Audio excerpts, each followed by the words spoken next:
മക്കൾസ് ഐഷംസ് ആണ്. അപ്പൊ നിങ്ങൾ എല്ലാവരും ചോദിച്ചിരുന്നല്ലേ സോഷ്യലിന്റെ പ്രഡിക്ഷൻ എപ്പോഴാണ് മെസ്സേജ് ചെയ്യുക, എപ്പോഴാ പ്രഡിക്ഷൻ ചെയ്യാന്നുള്ളത്. ഇതിനുള്ള ഉത്തരമാണ് ഈ ഒരു വീഡിയോയിലൂടെ നിങ്ങൾക്ക് അറിയിക്കാൻ പോകുന്നത്.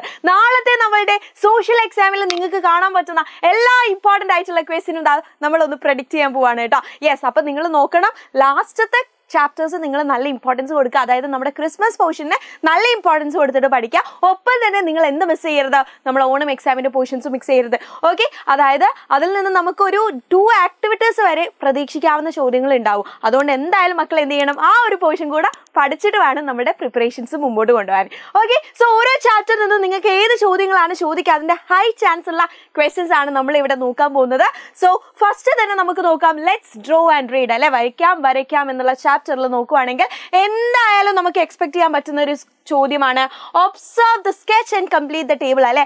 ഏതെങ്കിലും ഒരു സ്കെച്ച് തന്നിട്ട് ഒരു മാപ്പ് ക്വസ്റ്റ്യൻ, ഓക്കെ ബേസിക്കലി പറയുകയാണെങ്കിൽ ഇതൊരു മാപ്പ് ക്വസ്റ്റ്യൻ ആണ്. ഒരു മാപ്പ് ചോദിച്ചിട്ട് നിങ്ങളോട് ഡിറക്ഷൻസ് കാണാൻ വേണ്ടിയിട്ട് പറയൂ അല്ലെ. അപ്പൊ നിങ്ങൾ ഇവിടെ പഠിച്ചു വെക്കേണ്ടത് നോർത്ത് എവിടെ, വെസ്റ്റ് എവിടെയാണ്, ഈസ്റ്റ് എവിടെയാണ്, സൗത്ത് എവിടെയാണെന്ന് ക്ലിയർ ആയിട്ട് പഠിച്ചാലേ ഈ ഒരു മാപ്പ് ക്വസ്റ്റ്യന് നിങ്ങൾക്ക് ആൻസർ ചെയ്യാൻ പറ്റുള്ളൂ. ഇനി ഈ ചാപ്റ്ററിൽ നിന്ന് നമ്മളോട് ചോദിക്കും ഐഡന്റിഫൈ ദ കോണ്ടിനെന്റ്സ് അല്ലെ. കോണ്ടിനെന്റ്സിന്റെ ചിത്രം തന്നിട്ട് ഇത് ഏതൊക്കെ ഭൂഖണ്ഡങ്ങളാണെന്ന് കൃത്യമായിട്ട് അടയാളപ്പെടുത്താൻ പറയും. പിന്നെ നമ്മുടെ ലാറ്റിറ്റ്യൂഡും ലോഞ്ചിറ്റ്യൂഡും അക്ഷാംശ രേഖകളും രേഖാംശ രേഖകളും ഈ ചാപ്റ്ററിലെ മറ്റൊരു ഇമ്പോർട്ടൻറ്റ് ക്വസ്റ്റ്യൻ ആണ്. ഓക്കെ, സോ ഇത്രയും കാര്യം പഠിച്ചു എന്ന് ഉറപ്പ് വരുത്തിയിട്ട് ഈ ചാപ്റ്ററിലുള്ള ബാക്കി കാര്യങ്ങളും നിങ്ങൾ എന്ത് ചെയ്യണം, ഒപ്പം തന്നെ പഠിക്കണം കേട്ടോ. യെസ്, ഇനി അടുത്തത് നമ്മുടെ ട്രാൻസ്പോർട്ട് ആൻഡ് കമ്മ്യൂണിക്കേഷൻ സിസ്റ്റം, ഗതാഗത ആശയവിനിമയ മാർഗങ്ങളിലേക്ക് നോക്കുവാണെങ്കിൽ മോഡ് ഓഫ് ട്രാൻസ്പോർട്ട്, ഗതാഗത മാർഗങ്ങൾ ഏതൊക്കെയുണ്ട്? 3 എണ്ണമാണല്ലേ ഉള്ളത്. ലാൻഡ് ട്രാൻസ്പോർട്ട് ഉണ്ട്, വാട്ടർ ട്രാൻസ്പോർട്ട് ഉണ്ട്, ആൻഡ് എയർ ട്രാൻസ്പോർട്ട് ആണുള്ളത്. ഇത് 3ന്റെയും എന്താ നിങ്ങൾ പഠിക്കേണ്ടതെന്ന് വെച്ചാൽ അഡ്വാൻറ്റേജസും ഡിസ്അഡ്വാൻറ്റേജസും. അതിൽ ഏറ്റവും കൂടുതൽ പ്രാധാന്യം കൊടുക്കേണ്ടത് അഡ്വാൻറ്റേജസിന് തന്നെയാണ്.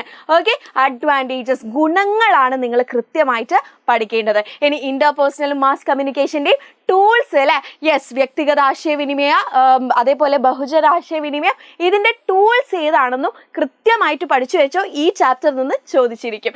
ഇനി നമ്മുടെ നോ യുവർ ലാൻഡ് അല്ലെ, നാടറിയാം എന്ന ചാപ്റ്ററിലേക്ക് നോക്കുവാണെങ്കിൽ ഫിസിയോഗ്രഫിക്കൽ ഡിവിഷൻസ് ഓഫ് കേരള, ഭൂപ്രകൃതി വിഭാഗങ്ങൾ 3 എണ്ണമുണ്ട് അല്ലെ. മിഡ് ലാൻഡ് ഉണ്ട്, ഹൈലാൻഡ് ഉണ്ട്, ആൻഡ് കോസ്റ്റൽ ഏരിയാസ് ഉണ്ട്. ഇത് 3ഉം ഇതിൻ്റെ ആൾട്ടിറ്റ്യൂഡ് അല്ലെ 7.5 മീറ്റേഴ്സ്, 75 മീറ്റേഴ്സ്, മിഡിലുള്ളത് മിഡ് ലാൻഡ്, മേലെയുള്ളത് ഹൈലാൻഡ്, താഴെയുള്ളത് കോസ്റ്റൽ ഏരിയാസ് തീരപ്രദേശം എന്നൊക്കെ പഠിച്ചിട്ടുണ്ടല്ലോ. അത് കൃത്യമായിട്ട് നോട്ട് ചെയ്തോ, ചോദിച്ചിരിക്കും.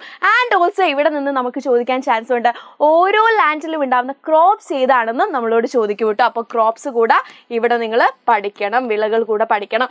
ഇനി സോയിൽ ടൈപ്സും കൺസർവേഷൻ മെഷേഴ്സും അല്ലെ. പല സോയിൽ ടൈപ്പ് ഉണ്ട്, നമ്മളുടെ ബ്ലാക്ക് സോയിൽ അടങ്ങിയിരിക്കുന്ന ഒരുപാട് സോയിൽ ടൈപ്സ് ഉണ്ട്. അതും നമ്മുടെ മണ്ണിനെ കൺസേർവ് ചെയ്യാൻ വേണ്ടിയിട്ട് അല്ലെ, സംരക്ഷിക്കാൻ വേണ്ടിയിട്ട് നമുക്ക് എന്തൊക്കെ നടപടികൾ എടുക്കാം എന്ന കാര്യം കൂടെ പഠിച്ചാൽ ഈ ചാപ്റ്ററും സെറ്റ്. ഇനി അടുത്തത് പീപ്പിൾ ബൈ ദ പീപ്പിൾ, ജനങ്ങൾ ജനങ്ങളാലാണ്. ഉറപ്പിച്ചോ ഡെമോക്രസി, ജനാധിപത്യം എന്താണെന്ന് പഠിച്ചു വെക്കണം. ഉറപ്പായിട്ടും ചോദിക്കുന്ന ക്വസ്റ്റ്യൻ ആണ് ക്യാരക്ടറിസ്റ്റിക്സ് ഓഫ് ഡെമോക്രസി, ജനാധിപത്യത്തിന്റെ സവിശേഷതകൾ എന്ന് പറയുന്നത്. ഇനി സ്റ്റേജസ് ഓഫ് ഇലക്ഷൻ, അതും മിസ് ചെയ്യരുത്, വളരെ ഇമ്പോർട്ടൻ്റ് ആണ്. തിരഞ്ഞെടുപ്പിന്റെ ഘട്ടങ്ങളാണ് സ്റ്റേജസ് ഓഫ് ഇലക്ഷൻ എന്ന് പറഞ്ഞാൽ. പിന്നെ നിങ്ങൾ നോക്കേണ്ടത് ഫങ്ഷൻസ് ഓഫ് ഇലക്ഷൻ ആണ്.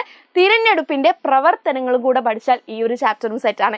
സോ നല്ല ഇമ്പോർട്ടൻ്റ് അല്ല, ഏറ്റവും കൂടുതൽ നിങ്ങൾ ഇമ്പോർട്ടൻസ് കൊടുക്കേണ്ട 4 ചാപ്റ്റേഴ്സ് ആണ് മിസ് ഇവിടെ പ്രൊഡിക്റ്റ് ചെയ്തിരിക്കുന്നത്. ഇത് തന്നെയായിരിക്കും നിങ്ങളെ ക്രിസ്മസ് എക്സാമിന്റെ ക്വസ്റ്റ്യൻ പേപ്പറിൽ നിങ്ങൾ കാണാൻ പോകുന്ന ചോദ്യങ്ങൾ. അപ്പോൾ മക്കളെ, ഇത് മാത്രം പഠിച്ചുകൊണ്ട് നമുക്ക് ഫുൾ മാർക്സ് കിട്ടില്ല. ഇതിന് പുറമെ തന്നെ നമ്മുടെ കഴിഞ്ഞ ഓണം എക്സാമിന് ഉണ്ടായിരുന്ന ചാപ്റ്റേഴ്സും നിങ്ങൾ എന്ത് ചെയ്യുക, ഈക്വൽ ഇമ്പോർട്ടൻസ് കൊടുത്തിട്ടല്ലേ. ഇത് കഴിഞ്ഞിട്ട് ഈ ഒരു ചാപ്റ്റേഴ്സിന്റെ റിവിഷൻ കഴിഞ്ഞിട്ട് നിങ്ങൾ എന്ത് ചെയ്യുക, ആ ചാപ്റ്റേഴ്സ് കൂടെ പഠിച്ചു എന്ന് ഉറപ്പ് വരുത്തുക. അതിൽ നിന്ന് നമുക്ക് 2 ക്വസ്റ്റ്യൻ വരെ എക്സ്പെക്ട് ചെയ്യാൻ പറ്റും കേട്ടോ. ഓക്കെ, സോ ഈ ഒരു വീഡിയോ ഹെൽപ്ഫുൾ ആയിട്ടുണ്ടെങ്കിൽ താഴെ കമന്റ് ബോക്സിൽ ഹെൽപ്ഫുൾ എന്ന് കമന്റ് ചെയ്യുക. And all the very best. Thank you.